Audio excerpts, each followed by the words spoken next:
According to the InterNACHI Home Inspection Standards of Practice, the home inspector shall inspect insulation in unfinished spaces, including attics, crawl spaces, and foundation areas.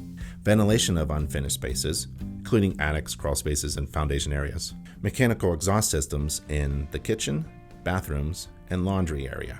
The home inspector shall describe the type of insulation observed and the approximate depth of the insulation. The inspectors shall report as in need of correction the general absence of insulation or ventilation in unfinished spaces. We're starting 3.9 of the report, which is the attic section. We have our ladder set up with drop claws.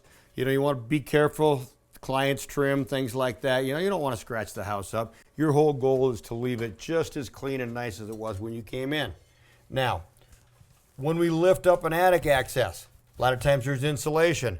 We never do this. You'll leave fingerprints. So we always use the back of our hands. We also try to lift it up and flip it. Sometimes that's a little difficult, but I try not to ever let it sit down on its face, because if we do that, then it's going to make a real mess. So as we come in, we have a lot of insulation in this house. So we're going to be able to look at a good portion of it, but we won't climb in all the way. So right off the bat, one of the things we want to look at is this attic fan. People have a tendency to cut the truss, remove a section when they do an attic fan. That's not correct. We want to make sure that our bathroom vents go outside. We want to make sure that our turtle vents or our ridge vents are cut through, that we can actually see some airspace on our soffit vents down below. So we want to, and we have to describe what type of insulation we see and approximately how much it is and what the roof structure is. And if you look right up here, we have 2x4 trusses. If you look right up there, you can see it. There's the gusset plate. Okay, we're in the attic. First thing we notice is they used just a little flex line, and the bathroom fan is now discharging into the attic. So we definitely write that up because that can cause moisture problems. Looking right here, I can see the roof has 7/16 sheathing. They did use H-clips, which are these right here, but they only used them every other. So that's why when we were on the roof, we saw some of that scalloping.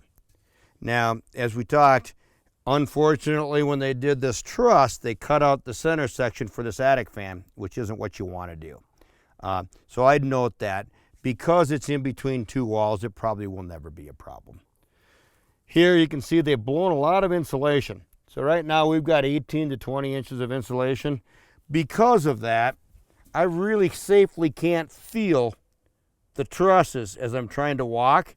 So this is one where I would inspect as best possible from a vantage point where I can see. I can see air at my soffits, so I know those are open, so they did that correctly. This wiring's not really the greatest.